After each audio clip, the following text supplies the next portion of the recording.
আল্লাহ রাব্বুল আলামিন বলেন মাসালুল জান্নাতিল্লাতী উইদাল মুত্তাকুন ফিহা আনহারুম মিন মাইন গায়রি আসিন ওয়া আনহারুম মিন লাবানিন লাম ইয়াতাগায়্যার তা'আমুহু ওয়া আনহারুম মিন খামরিন লাযযাতিন লিশ-শারিবিন ওয়া আনহারুম মিন আসালিন মুসাফফা। আল্লাহ রাব্বুল আলামিন বলেন ওই সমস্ত ঈমানদার যারা নেক আমল করবে, আল্লাহকে ভয় কইরা ভয় করার মতো ভয় করে যারা নেক আমল করবে, আল্লাহ রাব্বুল আলামিন তাদের জান্নাতের নিজ জান্নাত দিবেন। আর এই জান্নাতের নিজ দিয়া নদী দিবেন, 4 প্রকারের নদী। জোরে বলেন সুবহানাল্লাহ। কয় প্রকারের? 1 নাম্বার হচ্ছে মাসালুল জান্নাতিল্লাতী উইদাল মুত্তাকুন। আল্লাহ রাব্বুল আলামিন বলেন যারা মুত্তাকি হবে, যারা আমি আল্লাহকে ভয় করে ইবাদত বন্দেগী যারা করবে, এই সমস্ত মুত্তাকিনদের জন্য যে জান্নাতের ওয়াদা করা হয়েছে, মাসালুল জান্নাতি, ওই জান্নাতের দৃষ্টান্ত আল্লাহ রাব্বুল আলামিন বলেন ওই জান্নাতের নিচ দিয়া 4 প্রকারের নদী হবে। 1 নম্বরের নদী হবে ফিহা নারুম মিন মাইন গায়রি আসিন। আল্লাহ রাব্বুল আলামিন আপনার জান্নাতের নিচ দিয়া 1 নম্বরে যে নদী দিবেন, সেই নদী হবে নির্মল পানির নদী। আপনার জান্নাতের নিচ দিয়া পানি, সুমিষ্ট নির্মল পানির নদী আল্লাহ তাআলা চালু করে দিবেন। 2 নম্বর হচ্ছে ওয়া আনহারুম মিন লাবানিন লাম ইয়াতাগায়্যার তা'আমুহু। আল্লাহ রাব্বুল আলামিন আপনার জান্নাতের নিচ দিয়া যে নদী দিবেন, 2 নম্বর নদী হচ্ছে আল্লাহ তাআলা দুধের নদী চালু করে দিবেন। এমন দুধ লাম ইয়াতাগায়্যার তা'আমুহু, যে দুধের স্বাদ মজা পরিবর্তন হয়নি, ওই সময়ও হবে না, ভবিষ্যতেও দুধের স্বাদ কোনো ধরনের পরিবর্তন হবে না। 3 নম্বরে আল্লাহ রাব্বুল আলামিন আপনার জান্নাতের নিচ দিয়া 3 নম্বরে যে নদী দিবেন ওয়া আনহারুম মিন খামরিন লাযযাতিন লিশ-শারিবিন। আল্লাহ রাব্বুল আলামিন আপনার জান্নাতের নিচ দিয়া মদের নদী চালু করে দিবেন। 4 নম্বরে আমার আল্লাহ আপনার জান্নাতের নিচ দিয়া 4 নম্বরে যে নদী চালু করে দিবেন, এই নদী হচ্ছে ওয়া আনহারুম মিন আসালিম মুসাফফা। আল্লাহ রাব্বুল আলামিন আপনার জান্নাতের নিচ দিয়া এমন মধুর নদী চালু করে দিবেন, যে মধু একেবারে পরিশোধিত মধু, যে মধুর মাঝে কোন ধরনের ডিস্টার্ব নাই। তাইলে এই আয়াতের মাধ্যমে এই কথাটাই প্রমাণ হয়ে গেছে, আমরা যদি জান্নাতে যাই, আল্লাহ রাব্বুল আলামিন আমাদের জান্নাতের নিচ দিয়া 4 প্রকারের নদী চালু করে দিবেন। জোরে বলেন সুবহানাল্লাহ। ইয়া আইয়ুহাল্লাযীনা আমানুত্তাকুল্লাহা হাক্কা তুকাতিহি ولا تموتن إلا وأنتم مسلمون।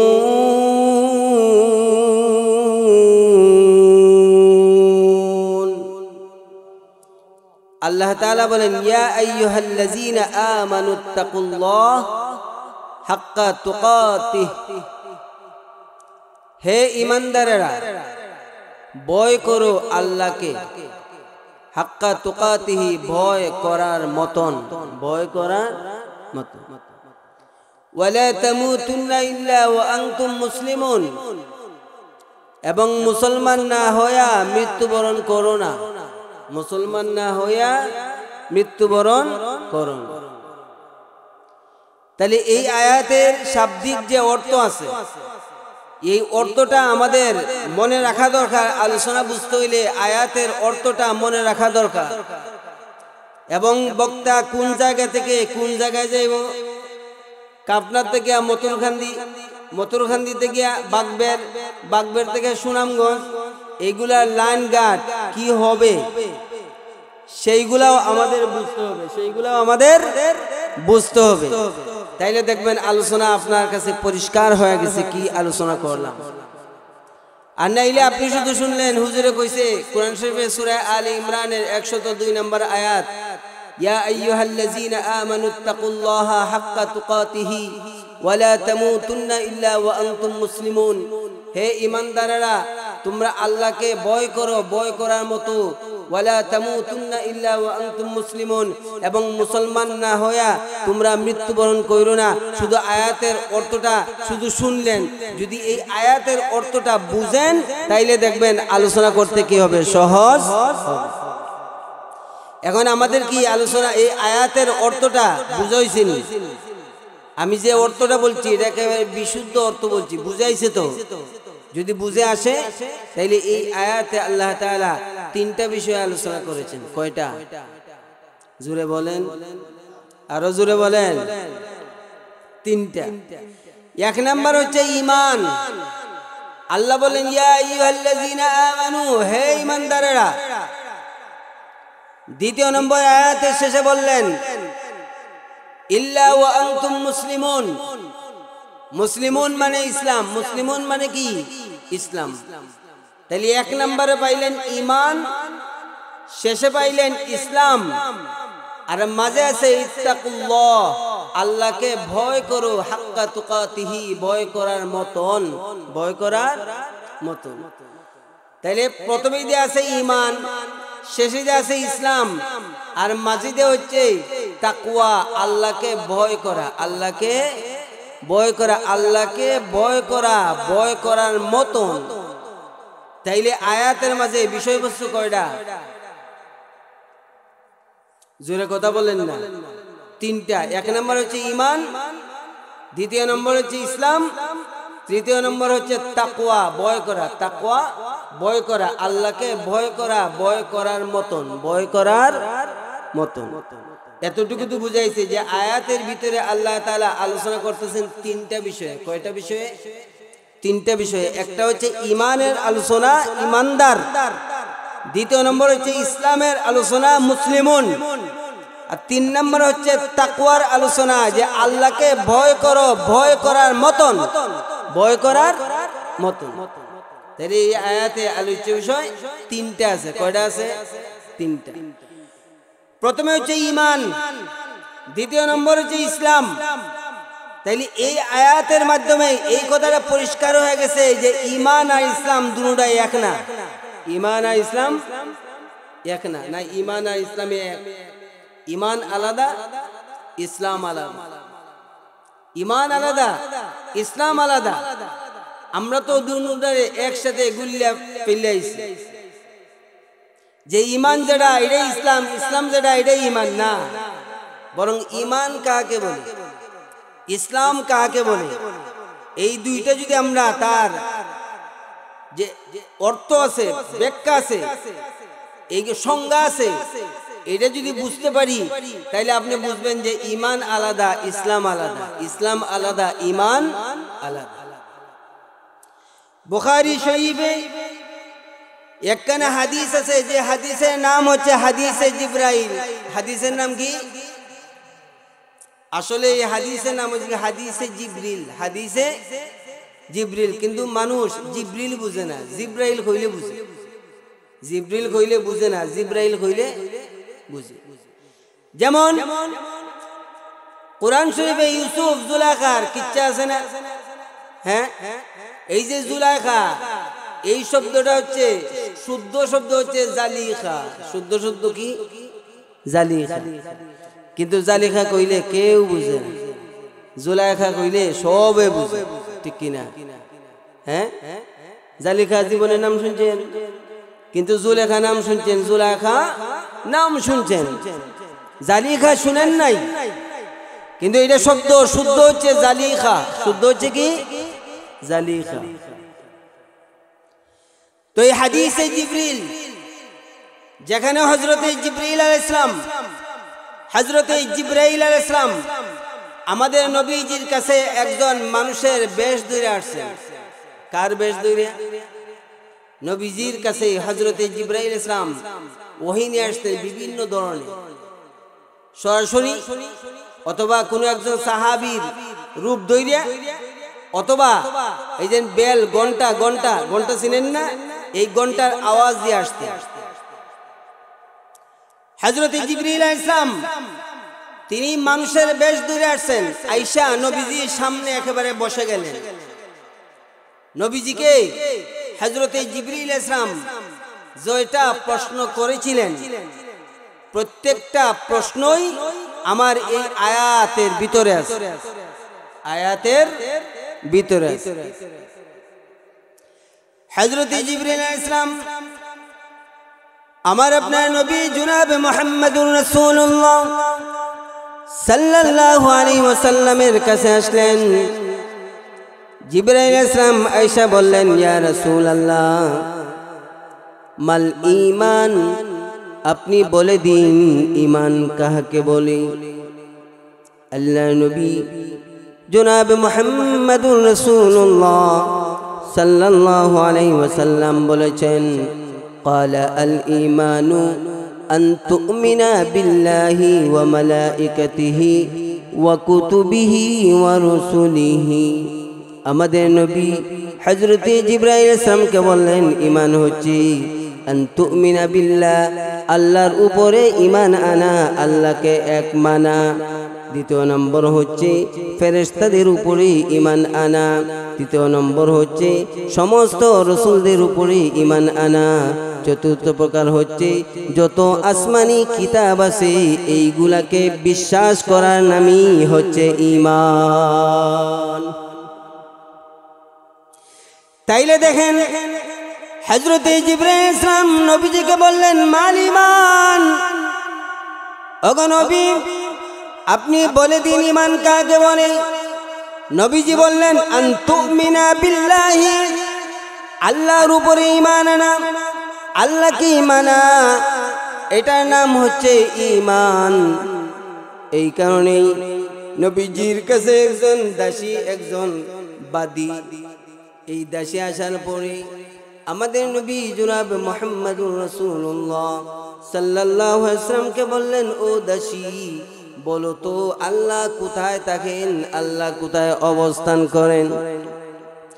যেই মাত্র আমার আপনার নবী এই দাসীকে বললেন, দাসী বলো তো আল্লাহ কোথায় থাকেন। এই দাসী তখন বলল, আল্লাহ আসমানের উপরে থাকেন, মানে আরশের উপরে থাকেন। যেই মাত্র দাসী বলল আল্লাহ আরশের উপরে থাকেন, এবার নবীজি এই দাসীর মালিককে বললেন, মালিক তোমার এই দাসী কাফের নয়, তোমার এই দাসী হচ্ছে ঈমানদার, সুতরাং তারে আজাদ করে দাও, তারে স্বাধীন করে দাও। তাইলে বোঝা গেল কোন বিধর্মী যদি এই কথা জানে আল্লাহ আরশের উপরে থাকে, ওইটা ঈমানদার হয়ে যায়। জোরে জোরে বলেন সুবহানাল্লাহ। তাহলে এটার নাম হচ্ছে ঈমান। এটার নাম কি? ঈমান। এটার নাম ঈমান। দ্বিতীয় নম্বরে হযরতে জিবরাইল আলাইহিস সালাম আমাদের নবীজিকে প্রশ্ন করলেন, মাল ইসলাম, ওগো নবী আপনি বলে দিন ইসলাম কাকে বলে। আমার আপনার নবী জনাব মুহাম্মদুর রাসূলুল্লাহ সাল্লাল্লাহু আলাইহি ওয়াসাল্লাম বললেন, ক্বালা আল ইসলামু আন তা'বুদাল্লাহা ওয়া লা তুশরিকা বিহি শাইআ ওয়া তুকিমাস সালাতা ওয়া তুআদ্দিয়াজ যাকাতাল মাফরুদা ওয়া তাসুমা রমাদান। আল্লাহর নবী জনাব মুহাম্মদুর রাসূলুল্লাহ বললেন, ইসলাম হচ্ছে আন তা'বুদাল্লাহা ওয়া লা তুশরিকা বিহি শাইআ, তুমি আল্লাহর ইবাদত করবা, আল্লাহর ইবাদতে কাউকে শরীক করবা না। ওয়া তুকিমাস সালাহ, এবং নামাজ কায়েম করবা। ওয়া তুআদ্দিয়াজ যাকাতাল মাফরুদা, যে যাকাত তোমার উপরে ফরজ হয়েছে সেই যাকাত তুমি আদায় করবা, যাকাত দিবা। এরপরে রাসূল বললেন, ওয়া তাসুমা রমাদান, রমজান মাস হলে তুমি রোজা রাখবা। এইগুলার নাম হচ্ছে ইসলাম। জুড়ে বলেন সুবহানাল্লাহ। এরপরে হযরত জিবরাইল আলাইহিস সালাম আমাদের নবীজিকে একটা প্রশ্ন করলেন, ওগো নবী আপনি বলে দিন মাল ইহসান, ইহসান কাকে বলে।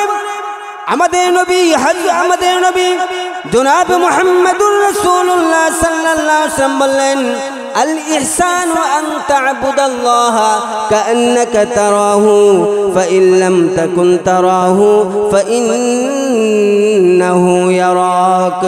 আমার আপনার নবী জনাবে মুহাম্মদুর রাসূলুল্লাহ সাল্লাল্লাহু আলাইহি ওয়াসাল্লাম বললেন, ইহসান হচ্ছে তুমি আল্লাহর ইবাদত বন্দেগী এমন ভাবে করবা যেন তুমি আল্লাহকে দেখতেছো।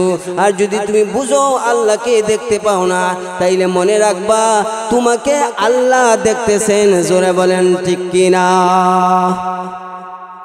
তাইলে এক নাম্বার বললাম ঈমান, দ্বিতীয় নাম্বার বললাম ইসলাম, তিন নাম্বার বললাম ইহসান। তিন নম্বর কি বললাম? ইহসান মানেই হচ্ছে তাকওয়া। ইহসান মানে কি? জোরে বলেন, ইহসান মানে কি? তাকওয়া। ইহসান মানে তাকওয়া মানে হলো কি? যে তাকওয়া মানে হচ্ছে যে আল্লাহকে ভয় করা, আর ইহসান মানে হচ্ছে যে আল্লাহর ইবাদত বন্দেগী এমন ভাবে করা যে আপনি আল্লাহকে দেখতেছেন। আর যদি এরকম হয় না, আপনি আল্লাহকে দেখতে পান না, তাহলে আপনার মনে মনে আসবে যে আল্লাহরে আমি না দেখতে পাইলেও আল্লাহ আমারে দেখতেছে, আল্লাহ আমারে দেখতেছে। এই কারণে আমার ভাইরা কথাগুলো একটু মনোযোগ দিয়ে শুনি। এই ইহসানের নামই হচ্ছে তাকওয়া। যে তাকওয়ার কথা আল্লাহ রাব্বুল আলামিন পবিত্র কুরআনুল কারীমের সূরা আলে ইমরানের 102 নম্বর আয়াতে আলোচনা করছেন। কারণ একজন মানুষের সবচাইতে বড় সম্পদ হচ্ছে তার ঈমান, দ্বিতীয় নম্বর হচ্ছে তার ইসলাম, তিন নম্বর হচ্ছে তার তাকওয়া, তার ইহসান। এই কারণেই রমজান মাস যখন শুরু হয়, আপনি যদি রোজা রাখেন, রোজা রাখার পরে আপনি খাইতে পারেন না, ইচ্ছে করলে আপনি নদীতে ডুব দিয়ে খাইতে পারেন, ইচ্ছে করলে বাথরুমের ভিতরে ডুবকে খাইতে পারেন, কিন্তু কেন খান না? এই কারণে খান না কারণ আমার পরিবারে কেউ না দেখলেও মহান আল্লাহ আমাকে দেখতেছে। ঠিক না? আপনি রমজান মাসে রোজা রাখেন না, আপনার বউ কইব এই এলাকার সব পেডান্তে রোজা রাখে, তুমি কেন রোজা রাখো না? খানি নাই বন্ধ। ঠিক না? মেয়ে ডাক দিয়া কইব আব্বা আমাদের এলাকার সব পেডান্তে রোজা রাখে, আপনি রোজা রাখেন না কেন? খাবার দাবার দিনের বেলা বন্ধ, দিনের বেলা। এখন আপনি বাজারে যাবেন, বাজারে যাওয়ার পরে মতুরখান্দি বাজার মাদ্রাসার মোতামিম মুফতি জিয়াউল হক সাহেব যখন দেখে বলাইব, বলেন তো আপনি খাইতে পারবেন নি? পারবেন? আপনি রোজা রাখেন, আপনি খান না, সারাদিন রোজা রাখলেন, খাবার দাবার কিছুই গ্রহণ করেন না। কেন গ্রহণ করেন না? কারণ এই পৃথিবীর কেউ দেখুক আর না দেখুক, মহান আল্লাহ আমাকে দেখতেছে, আল্লাহ আমাকে দেখতেছে।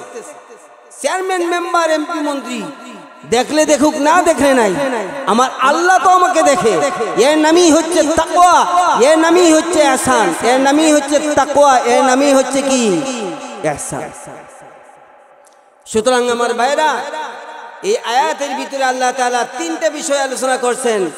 একটা হচ্ছে ঈমান, আর একটা হচ্ছে ইসলাম, আর তিন নম্বর হচ্ছে তাকওয়া, মানে আল্লাহকে ভয় করবেন আপনি ভয় করার মতন, আল্লাহকে ভয় করবেন ভয় করার মতন। এই কারণে আমার ভাইরা একটু কথাগুলো মনোযোগ দিয়ে শুনি, দিলটাকে নরম করে দিই। আজকে আমাদের দিল নরম হয় না, আমাদের দিল একেবারে পাষাণ হয়ে গেছে, পাথরের মতো শক্ত হয়ে গেছে। একজন ইমানদার, এই ইমানদারের দাম আল্লাহ রাব্বুল আলামিনের কাছে তার ইমানের কি পরিমাণ দাম। হাদিস শরীফের মাঝে পাওয়া যায়, আমার আপনার নবী জনাব মুহাম্মদুর রাসূলুল্লাহ সাল্লাল্লাহু আলাইহি ওয়াসাল্লাম কি আল্লাহ তাআলা যেই দিন হাশরের ময়দানে মাকামে মাহমুদ দান করবেন, যে মাকামে মাহমুদের ওয়াদা আল্লাহ করেছিলেন। এই কারণে আমরা আজানের দোয়াতে পড়ি, مقاما محمودا الذي وعدت إنك لا تخلف الميعاد ওই মাকামে মাহমুদের ওয়াদা আল্লাহ রাব্বুল আলামিন আমাদের নবীজির সাথে করেছেন। আমাদের নবী জনাবে মুহাম্মদুর রাসূলুল্লাহ সাল্লাল্লাহু আলাইহি ওয়াসাল্লামকে আল্লাহ রাব্বুল আলামিন যেদিন হাসরের ময়দানে মাকামে মাহমুদ দান করবেন আর বলবেন ইয়া রাসূলুল্লাহ এই নেন আপনার মাকামে মাহমুদ। এই মাকামে মাহমুদ হচ্ছে আপনার বাসস্থান। যেই মাত্র আমার আপনার নবী জনাবে মুহাম্মদুর রাসূলুল্লাহ সাল্লাল্লাহু আলাইহি ওয়াসাল্লাম এই মাকামে মাহমুদ যখন তিনি পেয়ে যাবেন, আমার আপনার নবী মাকামে মাহমুদে সিজদায় পড়ে যাবেন। সিজদায় গিয়া আমার আপনার নবী আল্লাহর কাছে দোয়া করতে থাকবেন, আল্লাহুম্মা উম্মতি আল্লাহুম্মা উম্মতি। এমনি ভাবে আমাদের নবী আল্লাহর কাছে দোয়া করবেন। আল্লাহুম্মা উম্মতি মানে কি হলো? আল্লাহুম্মা উম্মতি মানে হলো আল্লাহ আমার উম্মতকে তুমি জাহান্নামের আগুন থেকে নাজাত দিয়ে দাও। জোরে বলেন সুবহানাল্লাহ। যেই মাত্র আমার আপনার নবী মাকামে মাহমুদে সিজদায় পড়ে উম্মতের জন্য কাঁদতে থাকবেন আর বলতে থাকবেন, আল্লাহ আমার উম্মত গুলোকে তুমি মাফ করে দাও, আমার উম্মত গুলোকে তুমি জান্নাত দিয়ে দাও। এমনি ভাবেই আমার আপনার নবী উম্মতের জন্য কাঁদতে থাকবেন। আল্লাহ রাব্বুল আলামিন আমাদের নবীকে ডাক দিয়ে বলবেন, ইয়া রাসূলুল্লাহ ইয়া হাবিবাল্লাহ কাঁদতে হবে না, আমি আল্লাহ ঘোষণা দিলাম আপনাকে না জিগায়া আপনার একজন উম্মতকে জাহান্নামে ফেলব না। আল্লাহ রাব্বুল আলামিন আমাদের নবীজিকে ডাক দিয়ে বলবে, হুজুর আপনার টেনশন করার কোনো কারণ নাই, উম্মতের জন্য দোয়া করার কারণ নাই। আমি আল্লাহ কথা দিলাম আপনাকে না জিগায়া আপনার একজন উম্মতকে জাহান্নামের আগুনে ফেলব না। এরপর নবীজি কান্দে, আল্লাহুম্মা উম্মতি বলে কান্দে, সাজদা থেকে মাথা উঠায় না। আল্লাহ তাআলা সেই দিন হযরত জিবরাইলকে বলবেন, জিবরাইল আরো সেই নিচে যাও। আরো সেই নিচে গিয়ে দেখবে এক বোতল পানি রয়েছে, ওই এক বোতল পানি থেকে এক ফোঁটা পানি তুমি জাহান্নামের আগুনে ফেলে দাও। হযরত জিবরাইল আলাইহিস সালাম আরো সেই নিচে আইসা ওই এক বোতল পানি থেকে যেই মাত্র এক ফোঁটা পানি জাহান্নামের আগুনে ফেলে দিবেন, এক ফোঁটা পানি ফেলতে দেরি হবে কিন্তু জাহান্নামের আগুন নিভতে এক মুহূর্ত দেরি হবে না। যেই মাত্র জাহান্নামের আগুন নিভে যাবে, আমাদের নবী মাকামে মাহমুদের সিজদা থেকে মাথা উঠাইয়া হযরত জিবরাইল ইসলামকে বলবেন, ও জিবরাইল এটা কিসের পানি যে পানি জাহান্নামের আগুনকে নিভায় দিছে? হযরত জিবরাইল ইসলাম তিনি জবাব দেওয়ার আগে আমাদের আল্লাহ ডাক দিয়ে বলবে, হুজুর এই পানি জান্নাতুল ফিরদাউসের পানি না, এই পানি হচ্ছে একজন ঈমানদারের চোখের পানি। একজন ঈমানদারের চোখের পানি। একজন ঈমানদার সে যখন আমি আল্লাহরে ভয় করি, ভয় করার মতন যখন ভয় কইরা তার চোখ দিয়ে যখন এক ফোঁটা পানি বের হয়, এই এক ফোঁটা পানি আমি আল্লাহর কাছে এতই দামি, এই এক ফোঁটা পানি মর্যাদা পাওয়ার আমি আল্লাহর কাছে এতই বেশি। এক ফোঁটা পানি একজন ঈমানদারের চোখের এক ফোঁটা পানি মুহূর্তের মধ্যেই জাহান্নামের আগুনকে নিভায় দিতে পারে। জোরে বলেন সুবহানাল্লাহ।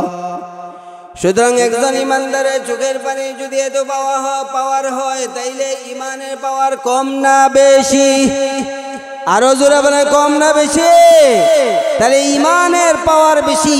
এই কারণেই রাসূলুল্লাহ সাল্লাল্লাহু আলাইহি ওয়াসাল্লাম তিনি হাদিস শরীফে বলছেন, একজন ঈমানদারের ঈমানের দাম এত, तमाम আসমান এবং জমিনকে যদি এক পাল্লায় উঠানো হয় আর একজন ঈমানদারের ঈমানকে যদি আরেক পাল্লায় উঠানো হয় তাহলে ওই ঈমানদারের ঈমানের পাল্লাটাই ভারী হয়ে যাবে। তাহলে দাম কম না বেশি? আমরা সবাই ঈমানদার আছি না? কথা আমরা সবাই ঈমানদার তো? না বেজাল আছে? সবাই ইমানদার, সবার মাঝে ইমান আছে। আন্দাজি না কয় যে হুজুর নামাজ না পড়লে কি হয়েছে, আমার ইমান বড় শক্ত আছে না? তোমার নামাজ নাই, তোমার ইমানও নাই। কয় হুজুর রোজা না রাখলে কি হয়েছে, আমার ইমান বড় শক্ত। ইমান বড় এলা বেঈমান কেউ নাই। নির্বাচনের সময় দেখবেন ইমান সকাল বেকাল। ইমান কি কথা কয়? সকালবেলা জামাতে ইসলামের একজন গেছে যে ভোটটা আমারে দিবাইনি, ভোটটাই গেছে তোমার এই দিবে। বিকাল বেলা যখন বিএনপির দানের শীষের একজন গেছে আমারে দিবাইনি, ভোট তো শব্দর বাইরে ছাড়া কারে দিবে? হ্যাঁ পাল্টি ইমান হয়ে যায় সকাল বিকাল। সকাল বেলার বাদশারে তুই ফকির সন্ধ্যা বেলা। সকালে ইমান আছে, এই ইমান নিয়ে আর বিকাল যাইতে পারে না, ইমান শেষ হয়ে যায়। আবার হুজুর ইমান কি দা কচু পাতার বাণী হইছেন নি? কচু পাতার ডায়লগ টিকে আছে, ডায়লগ টিকে আছে। কত তাড়াতাড়ি যাইতে গিয়া দুনিয়াতে আপনি এমন কাজ করলেন, শিরকি কুফরি কর্মকাণ্ড করলেন, আপনি যখন আসরে ময়দানে যাবেন গিয়ে দেখবেন আপনার আমল নামা একেবারে জিরো। আমল নামা কি জিরো। ফেরেশতারা বলবেন, এ ফেরেশতা আমি তো দুনিয়াতে নামাজ পড়ছিলাম, নামাজের সওয়াব গেল কই? আমি তো দুনিয়াতে রোজা রাখছিলাম, রোজার সওয়াব গেল কই? এমনি ভাবে যখন আপনি বলবেন ফেরেশতা তখন জবাব দিবি, ওরে আল্লাহর বান্দা দুনিয়াতে তোমার তো ইমানই ছিল না। ইমান নাই, নামাজের কোনো দাম নাই। ইমান নাই, রোজার কোনো দাম নাই। ইমান নাই, হজ যাকাত ভালো কাজের কোনো দাম নাই। জোরে জোরে বলেন ঠিক কিনা? ইমান নাই মানে আপনার নেট নাই, কি নাই? এ কথা বলেন, নেট নাই, কি নাই? নেট বুঝেন? নেট যদি না থাকে মোবাইলে কথা কইতে পারবেন, সারা রাত ফেসবুক চালাইতে পারবেন। হ্যাঁ সারা রাত খালি টিপা টিপা ধাক্কা সারা রাত। ফজরের নামাজের সময় মুয়াজ্জিন যখন কয় আসসালাতু খায়রুম মিনান নাওম, যে ঘুমের চাইতে নামাজ ভালো, হ্যাঁ কয় নামাজের চাইতে ঘুম ভালো। নামাজের চাইতে গরমের সিজনে রাত্রি একেবারে বাড়ি, এই বাড়ি রাত মতরকান্দি বাজার থেকে এসে 12টা 1টায় কয়টায় এখন তাইলে আর ঘুমায় কি লাভ? মোবাইল দেখা দেখা ফজর খাজা কইরা লাই। আছে না নাই? কথা বলেন না কেন? আছে না নাই? আপনাদের হাব ভাব দেখে বুঝা যায় মনে হচ্ছে না মাঘ মাসে শীত আইছে। একটু মাঝে মাঝে লাড়াচাড়া দিয়ে নারে তাকবীর হইছে না? ওই পিছনে একটাও কথা কই জোরে বলেন নারে তাকবীর, নারে তাকবীর। শয়তান বাগুক, শয়তান থাকলে তো ওয়াজ করতে অসুবিধা। শয়তানে যদি যারা ওয়াজ শুনবো তারা যদি টানে তাহলে ওয়াজ শুনে লাভ আছে। এই কারণে আল্লাহু আকবারের আজান আওয়াজ যখন দিবেন তখন শয়তান বাতাস সাইরা সাইরা বাকতে থাকে। সুবহানাল্লাহ বলেন। নবীজিকে সাহাবায়ে কেরাম জিজ্ঞাসা করলেন, ইয়া রাসূলুল্লাহ আল্লাহ নাম নিলে শয়তান বাতাস সাইরা বাকে কেন? নবীজি তখন বললেন, বাতাস সাইরা কেন বাগে জানোনি? যাতে করে আল্লাহু আকবারের যে আওয়াজটা আছে এই আওয়াজটা তার কানে না যায়। কারণ আল্লাহু আকবারের আওয়াজটাই শয়তানের উপরে অ্যাটম বোমের চাইতেও আরো বেশি পাওয়ার, কি আরো বেশি। এই কারণে আমার ভাইরা আমাদের হলো 3টে বিষয়।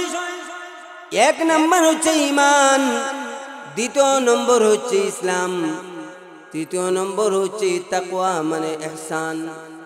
এই 3টা জিনিস যদি আমাদের মাঝে থাকে, আল্লাহ রাব্বুল আলামিন ওয়াদা করেছেন এই সমস্ত ঈমানদার নেক আমল করনে ওয়ালা লোকের জন্যই মহান আল্লাহ জান্নাতে রেখে দিয়েছেন। জোরে বলেন সুবহানাল্লাহ। এদের জন্য কি জান্নাত। আল্লাহ রাব্বুল আলামিন বলেন ওয়াবাশশিরিল লাযীনা আমানু ওয়া আমিলুস সালিহাতি আন্না লাহুম জান্নাতিন তাজরি মিন তাহতিহাল আনহার কুল্লামা রুযিকু মিনহা মিন সামারাতির রিজকা قالوا هذا الذي رزقنا من قبل وأتوا به متشابها ولهم فيها أزواج مطهرة وهم فيها خالدون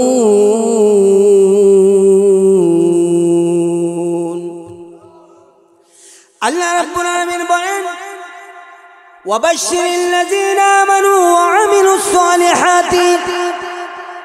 ওগো নবী, আপনি সুসংবাদ দিয়ে দেন যারা ঈমান এনেছে এবং বিশুদ্ধ আমল করেছে। ঈমানদার বিশুদ্ধ আমল করনেওয়ালা যারা তাকওয়ার ভিত্তিতে আমি আল্লাহকে ভয় করার মতো ভয় করে যারা নেক আমল করবে, আমি আল্লাহ বিআন্না লাহুম জান্নাত, আমি আল্লাহ তাদের জন্য জান্নাত রেখে দিয়েছি।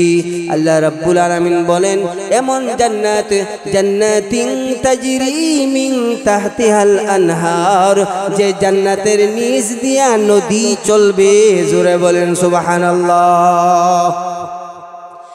এখন আপনি যদি ঈমানদার হন, নেক আমল করনেওয়ালা হন, আপনি যদি আল্লাহকে ভয় করার মতো ভয় করে নেক আমল করেন, আল্লাহ রাব্বুল আলামিন আপনাকে যে জান্নাত দিবেন, এই জান্নাতের নিচ দিয়া নদী চলবে। জোরে জোরে বলেন সুবহানাল্লাহ। কিসের নদী চলবে? ডিজেলের নদী। ডিজেল, পেট্রোল, কেরোসিন, এগুলোর দরকার আছে। জান্নাতের ভিতরে ডিজেলের দরকার আছে, পেট্রোলের দরকার আছে। ডিজেলের দরকার নাই, পেট্রোলের দরকার নাই। আপনি আপনার জান্নাত থেকে আপনার বাবার জান্নাতে যাইতে চান, জান্নাতের ভিতরে দাঁড়ায়া বাতাসকে বলবেন, বাতাস রে তুই আমার আব্বার জান্নাতের ভিতরে নিয়ে যা।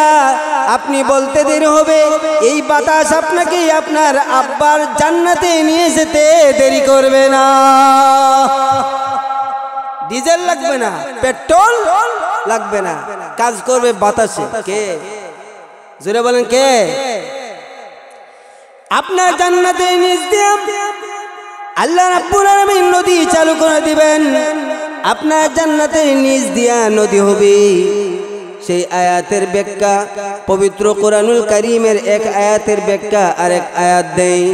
আল্লাহ রাব্বুল আলামিন যেন বললেন যে ঈমানদার নেক আমল করনেওয়ালা যারা আমি আল্লাহকে ভয় করে নেক আমল করবে, ভয় করার মতো ভয় কইরা যারা নেক আমল করবে, এই সমস্ত ঈমানদারদেরকে আল্লাহ রাব্বুল আলামিন এমন জান্নাত দান করবেন যে জান্নাতের নিচ দিয়া নদী চলবে, যে জান্নাতের নিচ দিয়া নদী প্রবাহিত হবে।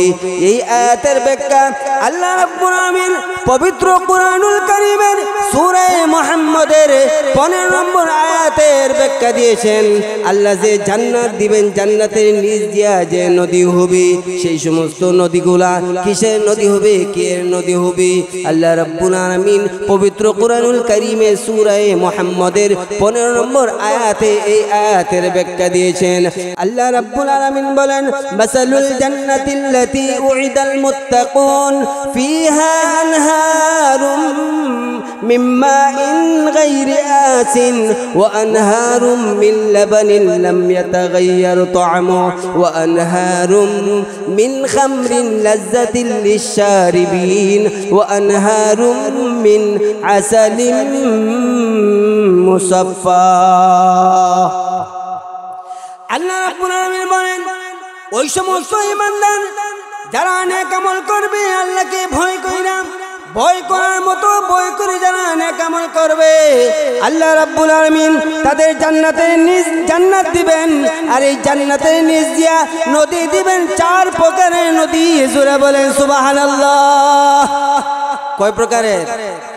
1 নাম্বার হচ্ছে মাসালুল জান্নাতিল্লাতী উইদাল মুত্তাকুন। আল্লাহ রাব্বুল আলামিন বলেন যারা মুত্তাকি হবে, যারা আমি আল্লাহকে ভয় করে ইবাদত বন্দেগী যারা করবে, এই সমস্ত মুত্তাকিনদের জন্য যে জান্নাতের ওয়াদা করা হয়েছে, মাসালুল জান্নাতি, ওই জান্নাতের দৃষ্টান্ত আল্লাহ রাব্বুল আলামিন বলেন ওই জান্নাতের নিচ দিয়া 4 প্রকারের নদী হবে। 1 নম্বরের নদী হবে ফিহা নারুম মিন মাইন গায়রি আসিন। আল্লাহ রাব্বুল আলামিন আপনার জান্নাতের নিচ দিয়া 1 নম্বরে যে নদী দিবেন সেই নদী হবে নির্মল পানির নদী। আপনার জান্নাতের নিচ দিয়া পানি, সুমিষ্ট নির্মল পানির নদী আল্লাহ তাআলা চালু করে দিবেন। 2 নম্বর হচ্ছে ওয়া আনহারুম মিন লাবানিন লাম ইয়াতাগায়্যার তা'মুহু। আল্লাহ রাব্বুল আলামিন আপনার জান্নাতের নিচ দিয়া যে নদী দিবেন, 2 নম্বর নদী হচ্ছে আল্লাহ তাআলা দুধের নদী চালু করে দিবেন। এমন দুধ লাম ইয়াতাগায়্যার তা'মুহু, যে দুধের স্বাদ মজা পরিবর্তন হয়নি, ওই সময়ও হবে না, ভবিষ্যতেও দুধের স্বাদ কোনো ধরনের পরিবর্তন হবে না। 3 নম্বরে আল্লাহ রাব্বুল আলামিন আপনার জান্নাতের নিচ দিয়া 3 নম্বরে যে নদী দিবেন ওয়া আনহারুম মিন খামরিন লাজ্জাতিন লিশারিবিন। আল্লাহ রাব্বুল আলামিন আপনার জান্নাতের নিচ দিয়া মদের নদী চালু করে দিবেন। 4 নম্বরে আমার আল্লাহ আপনার জান্নাতের নিচ দিয়া 4 নম্বরে যে নদী চালু করে দিবেন এই নদী হচ্ছে ওয়া আনহারুম মিন আসালিম মুসাফফা। আল্লাহ রাব্বুল আলামিন আপনার জান্নাতের নিচ দিয়া এমন মধুর নদী চালু করে দিবেন যে মধু একেবারে পরিশোধিত মধু, যে মধুর মাঝে কোন ধরনের ডিস্টার্ব নাই। তাইলে এই আয়াতের মাধ্যমে এই কথাটাই প্রমাণ হয়ে গেছে আমরা যদি জান্নাতে যাই আল্লাহ রাব্বুল আলামিন আমাদের জান্নাতের নিচ দিয়া 4 প্রকারের নদী চালু করে দিবেন। জোরে বলেন সুবহানাল্লাহ। কয় প্রকার? জোরে বলেন কয় প্রকার? আরো আওয়াজ দেন না ভাই, আমি এত জোরে এত কষ্ট করে কইতেছি আর আপনাদের মুখ দিয়ে আওয়াজ আনে, এত জোরে কথা কোন না। কয় প্রকার? 1 নম্বর হচ্ছে পানি, নির্মল পানি। ফিহা আনহারুম মিন মাইন গায়রি আসিন। নির্মল পানি, যে পানির মাঝে কোনো ধরনের ডিস্টার্ব নাই, যে পানির মাঝে ময়লা নাই, যে পানির মাঝে আবর্জনা নাই, যে পানির মাঝে কোনো ধরনের আর্সেনিক নাই। কি নাই? আপনাদের এলাকায় তো আর্সেনিক আছে না? টেবিলে চাপ দিলে কি আয়? आयरन, इसका नाम है आर्सेनिक। এটার নাম কি? আর্সেনিক। ও বই আয়রন, হ্যাঁ আয়রন তো ঠিকই আছে। আর্সেনিক পাওয়া যায় না? এরপর সবুজ দাগ, লাল দাগ, এগুলো কতগুলো দেয়া দেয় না? কিন্তু আপনার জান্নাতের নিচ দিয়া যে পানির নদী আল্লাহ চালু করে দিবেন, এটা একবার নির্মল পরিষ্কার পানি। সেই পানিতে কোনো ধরনের আবর্জনা নাই। যে আবর্জনা বাংলাদেশের বুড়িগঙ্গা নদীতে থাকে সেই রকম পেট্রোল ডিজেলের গাড়ির ইঞ্জিনের কোনো ধরনের ময়লা পানি হবে না। আল্লাহ তাআলা আপনার জান্নাতের নিচ দিয়া নির্মল পানি নদী চালু করে দিবেন। না সুবহানাল্লাহ সকালেই বল, আরো জোরে বলেন না সুবহানাল্লাহ। 2 নম্বর পানি, 2 নম্বর নদী হচ্ছে কইতাম নি দুধের নদী। কি দুধ চিনেন? হ্যাঁ, দুধ সাদা না কালো? তাইলে বুঝা গেল দুধ চিনছে। অনেকে আছে দুধ চিনে না। কি চিনে না? দুধ চিনে না। এই বাংলাদেশে, শুধু বাংলাদেশ না, পৃথিবীর অনেক জায়গাতেই এমনও ব্যবসায়ী আছে দুকাবাজ। কি বাজ? হ্যাঁ দুধ বেচে। আপনি যদি তার জিগান, হে ভাই দুধের মাঝে পানি দেও কেলাই? হে গো দয়াল্লাহর, দুধের মাঝে আমি পানি দেই না, বরং পানির মাঝে আমি দুধ দেই। কথা বুঝেন নাই? আমার ইমান বড় শক্ত, আমি দুধের মাঝে জীবনেও পানি দেই নাই, আমি পানির মাঝে দুধ মিশা দেই। একটু কথা কয় এখনি দুনুটা কেমন বাট্টা। আল্লাহ তাআলা বলেন জান্নাতের ভিতরে আসলে তোমার জান্নাতের নিচ দিয়ে আমি আল্লাহ মিল্লাবানিল এমন দুধের নদী চালু করে দিব, এমন দুধের নদী চালু করে দিব লাম ইয়াতাগায়্যার তা'মুহু, যে দুধের মজা দুধের কালার পরিবর্তন হয়নি, হবেও না। জোরে বলেন সুবহানাল্লাহ। দুধের মাঝে যদি আপনি পানি মিশান, এই দুধের কালার অরিজিনাল থাকবে না, মজাও অরিজিনাল থাকবে না। থাকবে দুধ দেখা যাবে একেবারে পাতলা হয়ে গেছে, খাওয়ার পরে কোনো মজা নাই, কোনো স্বাদ নাই। কেমন দুধ? এমন দুধের ব্যবসায়ী এই সমাজে আছে না নাই?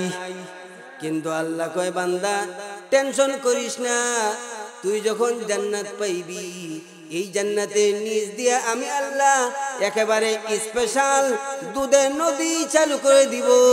এই দুধের নদীতে সাঁতরায়া সাঁতরায়া দুধ খাইবি, কেউ তোরে বাধা দিব না। সাঁতরায়া দুধ খাইবে, কেউ বাধা দিবে না। আপনি কবেন দাড়ির মাঝে বুড়ি যাব, দাঁড়িয়ে থাকবো, দাঁড়িয়ে থাকবো, দাড়ির মাঝে বলবো কেমনি? দাড়ি তো থাকতো না, সেখানে আপনি স্পেশাল আপনি বেটা আপনি দাঁড়িয়ে নাই, দুনিয়ার দাঁড়িয়ে রাখলে আপনারা জন হইলে বুড়া হয়ে গেছে, কি হয়েছে? কিন্তু জান্নাতের ভিতরে গেলে তার দাঁড়িয়ে নাই, এই সময় আপনার জনের মতো লাগবে, কে মতো লাগবে? আপনি বলবেন চুলের মাঝে লাগবো, চুল যদি থাকে শ্যাম্পু লাগাই চুল থাকবো পিছলা, দুধ আটকিত না, কি আটকিত না, যা পারেন খায় সাঁতরে খাইবেন, কেউ বাধা দিব না। আল্লাহ রাব্বুল আলামিন বলেন যে জান্নাত আমি আল্লাহ তোমাদেরকে দেব, এই জান্নাতে নিচ দিয়া 3 নম্বরে যে নদী আমি আল্লাহ দিব, যে নদী চালু করে দিব, ওয়া আনহারুম মিন খামরিন লাযযাতিল লিশ-শারিবিন, আমি আল্লাহ তোমাদের জান্নাতের নিচ দিয়া মদের নদী চালু করে দিব। কে এখন আর কইতো না, বলেন কে কে খুশি যে আসে, মদ না খাইলেও আসিয়া, মদ খাইলেও আসে, হুজুর মনে আজকে আমরা শাল্ডিংটা দিব রে। দুনিয়াতে কেন মদ খাইবি?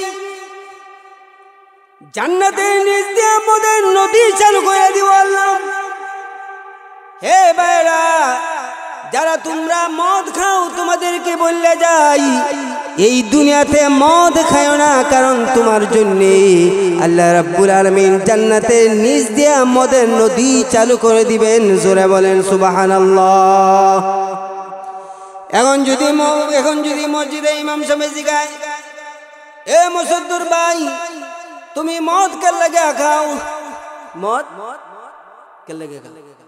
মুসদ্দুর ভাই কইব সুনামগঞ্জে হুজুরে কি হয়ে গেছে শুনছো না? জান্নাতের নিচ দিয়ে আল্লাহ মদের নদী দিব। দুনিয়াতে মদ খায় আর টেস্ট করি কেমনে ওই জায়গায় গিয়ে খামু, আছে না নাই? জোরে বলেন আছে না নাই? ইমাম সাহেব জিগায় নামাজ পড়ো না কেন? হুজুর আপনারা আমরা বেতন দিয়ে রাখছি, আপনি আপনার নামাজ পড়ুন, এত ডায়লগ দিয়ে না নামাজ পড়ি না কেন লাগবে, আছে না নাই? আল্লাহ রাব্বুল আলামিন বলেন যারা ঈমানদার হবে, যারা নেক আমল করকারী হবে, তারা যদি আমি আল্লাহকে ভয় করার মতো ভয় কইরা আমি আল্লাহকে রাজি এবং খুশি করার জন্য তারা যদি নেক আমল করে, আল্লাহ রাব্বুল আলামিন বলেন আমি আল্লাহ তাদের জন্য জান্নাত রাখছি, এমন জান্নাত যে জান্নাতের নিচ দিয়া নদী চলবে। আমার আল্লাহ পবিত্র কোরআনুল কারীমের সূরাতুল বাকারার এই আয়াতের ব্যাখ্যা সূরা মুহাম্মদের 15 নম্বর আয়াতে দিয়েছেন। যে আয়াতগুলো পর্যালোচনা করলে দেখা যায় যে জান্নাতের নিচ দিয়া আল্লাহ নদী দিবেন, এটা হচ্ছে 4 প্রকারের নদী। আর 3 নম্বর হচ্ছে মদের নদী, আল্লাহ তাআলা জান্নাতের নিচ দিয়া চালু করে দিবে। সুতরাং দুনিয়াতে মদ খাওয়ার কি নাই, কোনো প্রয়োজন নাই। কারণ মদ মানুষের মজা লাগে, লাগে না? কথা লাগে। ও অনেকে কইব আমরা খাইছি না, তা আমরা কেমনে বুঝতাম? মদ যারা খায় তাদেরকে জিজ্ঞাসা, মদ খাইলে কেমন মজা?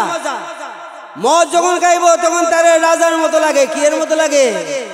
বাড়িতে গিয়া দরজা যখন ধাক্কা দিব, দরজা খুলো, এরপরে তার বউয়ের দরজা খুললা দিছে না মায়ের দরজা খুললা দিছে বুঝে না।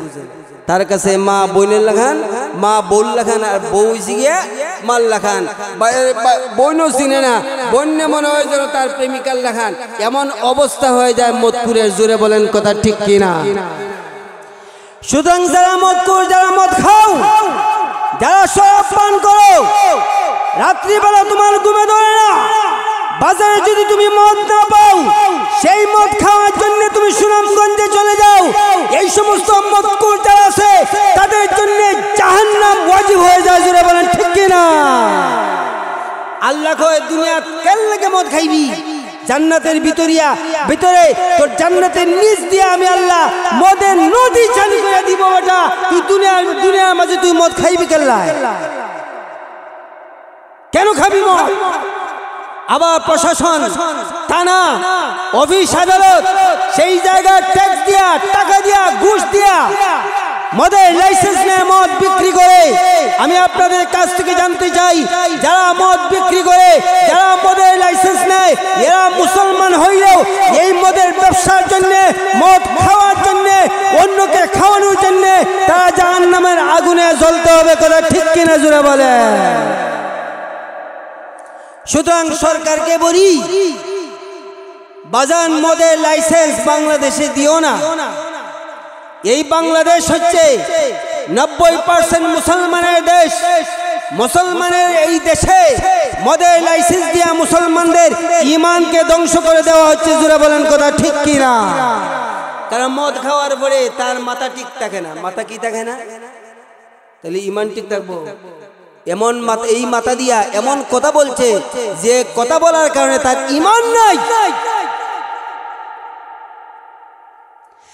এই কারণে আমার আল্লাহ বলেন 3 নম্বরে জান্নাতীদের জান্নাতের নিচ দিয়ে আমি আল্লাহ নদী চালু করে দিব। এমন নদী 3 নম্বরে মদের নদী, যে মদ লাজ্জাতিল লিশারিবিন, যারা পান করে পানকারীদের কাছে সুস্বাদু লাগে, মজা লাগে, লাজ্জাতুন। এই কারণেই আল্লাহ বলেন, বান্দা দুনিয়াতে তুই মদ খাইস না, আমি আল্লাহ যা তোর জান্নাতের নিচ দিয়া মদের নদী চালু করে দিব। জোরে বলেন সুবহানাল্লাহ। 4 নম্বরে কিসের নদী হবে? আল্লাহ রাব্বুল আলামিন বলেন, ওয়া আনহারুম মিন আসালিম মুসাফফা। আল্লাহ তাআলা বলেন, জান্নাতীদের জান্নাতের নিচ দিয়ে 4 নম্বরে যে নদী চালু করে দিব, এই নদী হচ্ছে পরিশোধিত মধুর নদী। জোরে জোরে বলেন সুবহানাল্লাহ। এমন মধু, যে মধু পরিশোধিত, মুসাফফা, যে মধুর মাঝে ভেজাল নাই। অনেক আমাদের সমাজে আছে না? কথা বলেন আছে না নাই? বাজারে গিয়ে বলে 1 নম্বরে মধু লাগবে নি গো, রাখবেন নি 1 নম্বরে মধু। এরপরে আপনি যখন 1 নম্বর থেকে মধু বাড়িতে নিয়ে আইছেন, রাত্রিবেলা মধু খাইয়ে ঘুমাইছেন, সকালবেলা উঠার পরে দেখা যায় এই মধু তো আর মধু না, বরং মধু একেবারে টক তিতা হয়ে গেছে। আপনারা 1 নম্বরে মধু, আর এই মধুর মাঝে মিষ্টির শিরা লাগাই। এই মধুর মাঝে মিষ্টির শিরা দিলে এই মিষ্টি একদিনও ভালো যায় না। এই কারণেই মধু একেবারে তিতা হয়ে যায়। সকালবেলা আর থাকে না, রাত্রিবেলা খাইলেন কিন্তু সকালবেলা সেই মধু আর ভালো থাকে নাই। এর মানে আমার আল্লাহ ডাক দিয়ে কয়, দুনিয়াতে যারা মধু তোমরা বিক্রি করো, 2 নাম্বারে কইরা তুমি যখন মধু বিক্রি করলাই, এই মধুর মাঝে সে একেবারে মিষ্টি শিরা দিল, অথবা এই মধুর মাঝে সে চিনি দিয়া মধু বানাইলো। আল্লাহ তাআলা কয়, দুনিয়াতে বাটপারি কইরা মধু বেচবা না। আমি আল্লাহ তোমাদের জন্য ঘোষণা দিলাম, আমি আল্লাহ তোমাদেরকে যে জান্নাত দান করব, যে জান্নাতের নিচ দিয়া নদী চলবে। 4 নম্বরে আমার আল্লাহ বলেন, 4 নম্বর নদী হচ্ছে মধুর নদী, যে মধু একেবারে পরিশোধিত, যে মধুকে আর চাকতে হবে না। জোরে বলেন সুবহানাল্লাহ। তাইলে আমরা যদি ঈমান আনি, নেক আমল করি, আল্লাহকে ভয় করি, ইসলামের যে অনুশাসনগুলো আছে এইগুলা যদি মানি, আল্লাহ আমাদেরকে জান্নাত দিবেন। আর এই জান্নাতের নিচ দিয়ে আল্লাহ তাআলা 4 প্রকারের নদী দিবেন। এই 4 প্রকারের নদী, এই 4 প্রকারের আইটেম কিন্তু দুনিয়াতেও আছে। আছে না? কথা বলেন না কেন? আছে না? পানি আছে না?